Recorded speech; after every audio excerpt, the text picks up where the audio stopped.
I'm stepping it up a little and making him something fancy. A whole apple tart with a salted caramel sauce. And that's what I'm gonna start right now, but I'm actually going to use whole apples. I'm not going to slice them or dice them or anything else. This is an tarte tatin style apple tart, which means I caramelize sugar first, then layer the apples, and then puff pastry goes right on top. And I start with 3 tablespoons of water. There we go. Let me add a little more water to the cup. This I'll actually use for brushing the pot later on. And a full cup of sugar. I also need a little bit of lemon juice as the sugar starts cooking. The bit of acidity actually helps promote the sugar, coaxing it into its liquid form and staying liquid as it cooks. Brushing the sides of the pot will prevent sugar crystals from sticking to the side of the pot, because crystallizing sugar moves and grows just the way sort of frost grows on the window. If you get one little crystal granule, then another one grows, and another, and another, and another. But if you keep brushing water, you can actually clear it away. I love apple season. There's so many varieties to choose from. And some of my favorites for baking are Spy and Spartan, because they're really tart and tangy. I like Cortland's. They really keep their color well. All of these apples have in common that they hold their shape when being baked. Look at that beautiful color. I'm just taking it off the heat so it doesn't caramelize anymore. And I do have my dish ready. This is enough to fit the 4 apples, and I've buttered it. So as I pour in this sugar, the butter sort of melds with the caramel. Ooh, look at that. So I want to core the apple, but actually keep the apple intact. Ooh, and I'll just trim the little bit of skin that's left on the apple. Because if you're cooking for your sweetie, it's all about the details. So if I were doing a traditional tarte tatin, I'd quarter the apples and arrange them in the caramelized sugar. I'm actually gonna take the whole apples and place them in the caramel.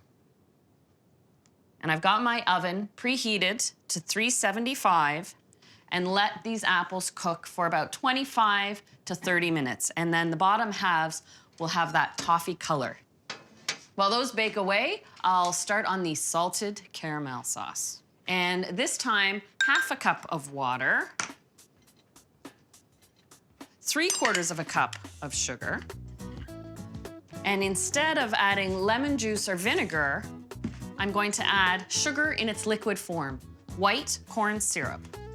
It's thick, but this has the same impact in cooking the caramel as the lemon juice does.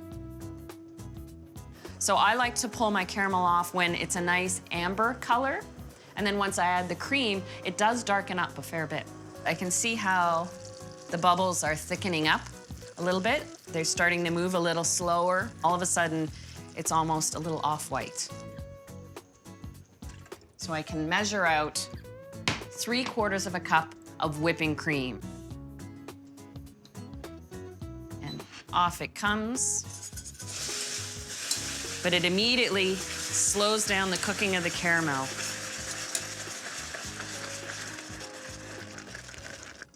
Look at that rich color. Fleur de sel is the actual grains of salt in the natural salt drying process that float to the top. So their crystals are of a different character. They're quite delicate and fragile. And what's nice is they crunch, but then they immediately melt away.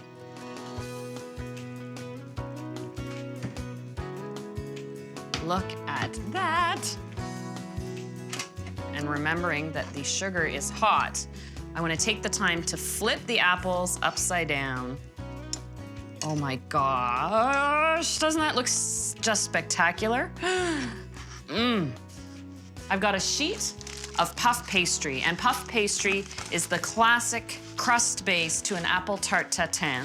And it's nice that these days you can buy it frozen, but already rolled, so that way you know you get a consistent, even puff to the puff pastry. And I need to cut out a ring that's slightly bigger than this tart pan. About a 1/2 inch larger than the circumference of the pan itself. And just sort of loosely trace around, maybe a little bit bigger. It's important to dock the pastry with a fork. It's evenly, allows steam to escape, so it'll be nice and level. And put this on the apples. Just gently tuck it in a little bit, because I want it to capture all those toffee and caramel juices when I turn it upside down. And this is ready to go back into the 375 oven for another 25 to 30 minutes. This still has some warmth to it. I'm just gonna run a knife around the edge, make sure there's nothing too caramelized.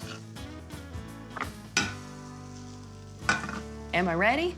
This is where I always cross my fingers. There we go. How is that for a spectacular looking apple tart?